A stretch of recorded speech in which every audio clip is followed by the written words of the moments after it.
Ok l'équipe, c'est R2Z, nouvelle vidéo les gars, pronostic, Ligue des Champions. Il y a 9 matchs au compteur de ce mercredi soir. Il y a la première partie les gars qui est déjà sortie sur ma chaîne YouTube pour ceux qui n'ont pas encore déjà vu. Je rappelle comment ça fonctionne pour tous les nouveaux. Moi les gars sur YouTube je donne que des avis, c'est que des premières intuitions comme ça. Après à retrouver sur mon Telegram et mon Instagram, vous aurez mon ticket perso gratuitement. Le lien est dans la description. Et il y a aussi le ticket fun, la grosse cote du mercredi soir. Pour l'avoir les gars c'est simple, vous mettez un like à la vidéo YouTube, vous vous abonnez à ma chaîne YouTube. Et quand c'est fait, vous m'envoyez un screen sur mes réseaux, Insta ou Telegram. Et je vous enverrai directement le ticket fun. Les gars je le rappelle encore une fois, il y a aussi l'espace VIP pour avoir un peu plus de pronostics avec une gestion de bankroll pour ceux qui s'intéressent. Tous les liens sont en description les gars. On va commencer directement avec Inter face à Monaco. L'Inter sont un petit peu descendus au classement. Ils sont toujours dans le top 8. Il n'y a pas de quoi s'alarmer. Ils sont 4e à l'heure actuelle. Ils ont gagné 1-0 face au Sparta. L'Inter ça marque très peu. Ça encaisse très peu. Regardez, 8 buts marqués, 1 but encaissé. On est face à Monaco. Ils viennent de faire 3-2 la face au Rennais. Monaco, c'est une équipe un peu comme le Barça je trouve. Elle joue sans se prendre la tête, ça marque, ça encaisse. C'est pas une équipe qui va gérer le score. Et ça, j'adore. Parce que visuellement, quand tu regardes un match, une équipe qui est là, elle gagne 3-0, elle joue à fond l'attaque pour marquer un 4ème plutôt qu'une équipe qui gagne 1-0 et qui met le bus derrière. On va pas se mentir, nous, pour ceux qui aiment le football, on kiffe ça. Donc là, je vois Monaco clairement encaissé, mais je vois Monaco aller marquer chez les Interistes. Et oui, parce que moi, j'aime bien, comme je vous dis à chaque fois, mettre fin à des séries. On voit que l'Inter, les gars, sur 7 matchs, c'est un but encaissé. Je sais pas si on se rend compte de la stat. Il n'y a que Liverpool. Bon, ils ont pris 2 buts quand même. Arsenal, ils ont pris 2 buts aussi, c'est très peu. Mais voilà, un but, les gars, sur 7 matchs. Franchement, c'est costaud. Moi, je vois la vérité, Monaco, les gars, aller marquer là-bas. Je vois pas Monaco gagner, hein, je vous dis la vérité. Donc pourquoi pas là, le double chance, ça serait Inter ou nul. Et 2 équipes qui marquent. On va rester juste sur mon premier avis qui serait les 2 équipes qui marquent. La Juventus, les gars, les Bianconeri face au Benfica, au Lisboète.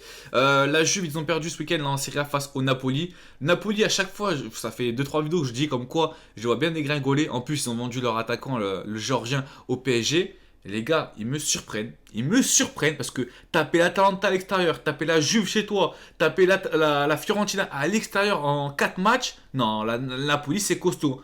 Moi, je vous dis la vérité, j'espère qu'ils vont gagner la Serie A.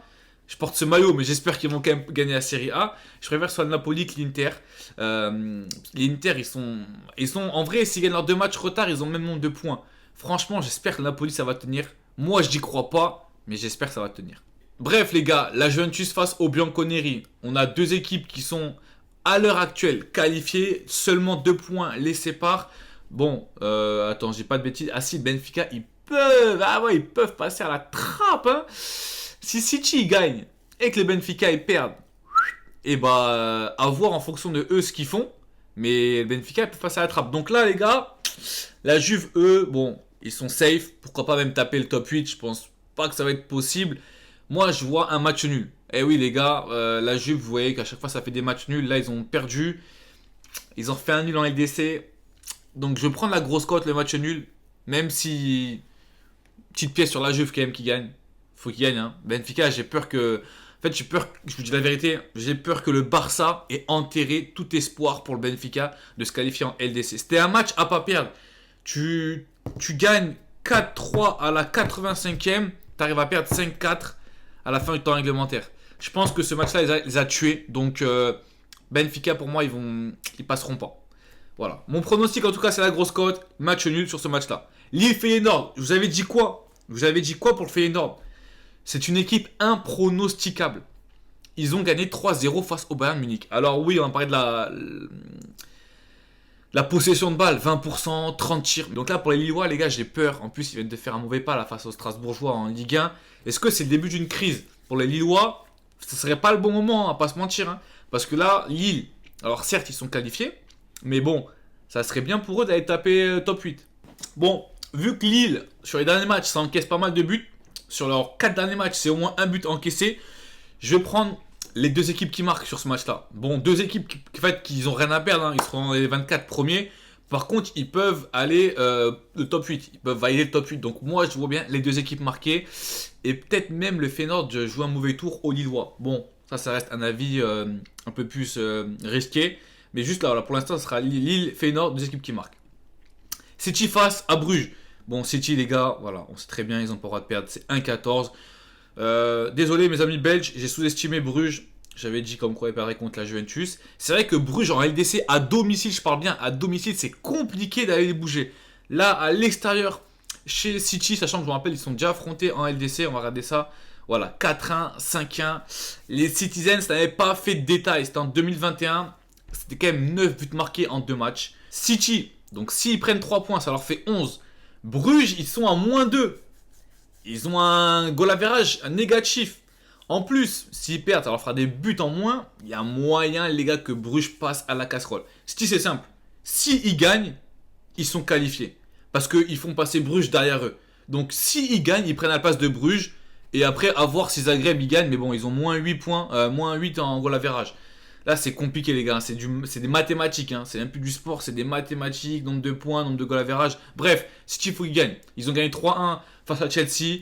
Beau match de Haaland, voire un très gros match même de Haaland, de Foden aussi. Et du nouveau joueur Marmouche. Après, à voir sur le long terme, est-ce qu'ils vont bien s'entendre Marmouche, Haaland, etc., etc. Bon, bref, pour l'instant, les gars, City gagne à domicile.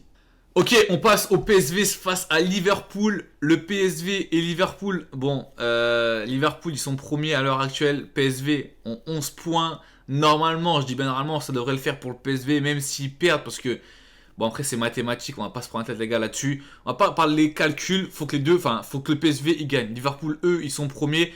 Ils veulent, je pense, rester premiers. Ils ont 3 points d'avance sur le Barça.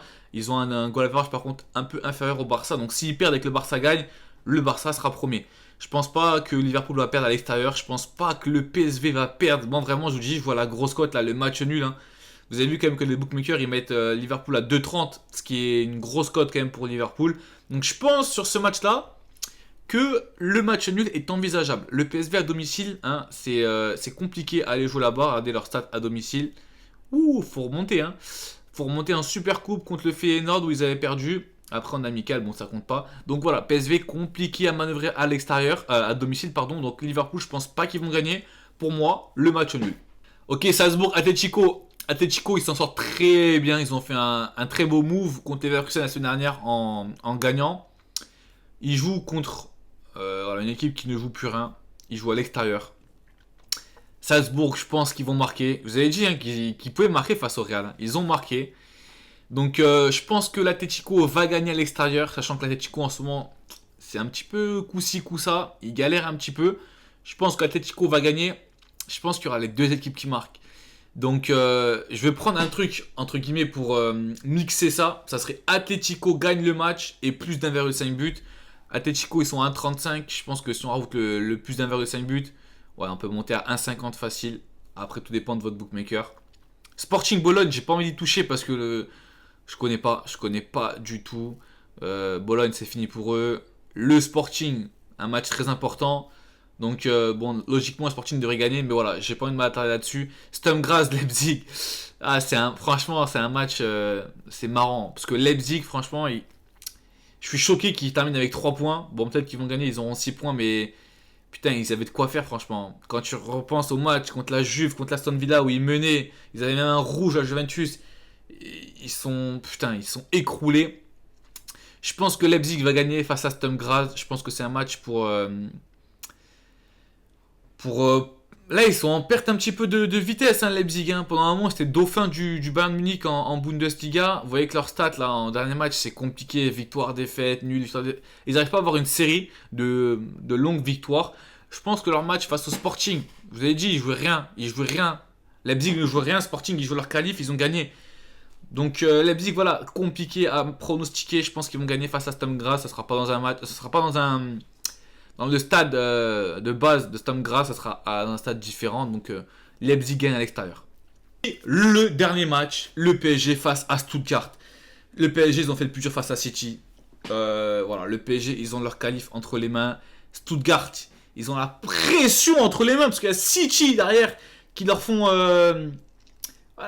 peur. Il y a Zagreb aussi, les gars. Zagreb qui joue, je vous rappelle, ils jouent contre Milan. Ils jouent chez eux contre Milan. Donc ils peuvent se qualifier. Stuttgart, c'est pas qu'ils perdent. Stuttgart, pas qu'ils perdent. Dernier match, 2 victoires. Bon, resté face à Bratislava et Young Boys, donc les 2 derniers de la poule de LDC. Avant ça, ils ont perdu. Putain, ils ont pris un score face à Belgrade, hein, j'avais pas fait gaffe. Et face à Atalanta, ce qui est un petit peu logique, sachant que l'Atalanta est une très belle équipe. Le PSG, eux, bon, je pense que le match face à City, clairement, les a reboostés. Ils ont fait 1-1 face à Reims. Bon, je pense là... Les gars, je vous dis la vérité, c'est pas possible que le PSG et que City soient éliminés de la LDC. Pour moi, le PSG, ils vont gagner. Ils vont pas jouer le match nul. Pour moi, ils vont gagner à Stuttgart. Je vois encore un match avec pas mal de buts. Je vois les 2 équipes marquer. Et je vois le PSG gagner. Donc là, pour moi, la grosse cote, c'est quoi? C'est Paris gagne le match avec les 2 équipes qui marquent. C'est tout pour moi. Bref, les gars, c'était mes 9 premiers avis sur YouTube. J'espère que ça vous aura plu. On se retrouve sur Telegram et Instagram pour mon ticket perso. C'est 100% gratuit. Tous les jours, il y a un ticket. C'était R2Z. Ciao tout le monde et à la prochaine.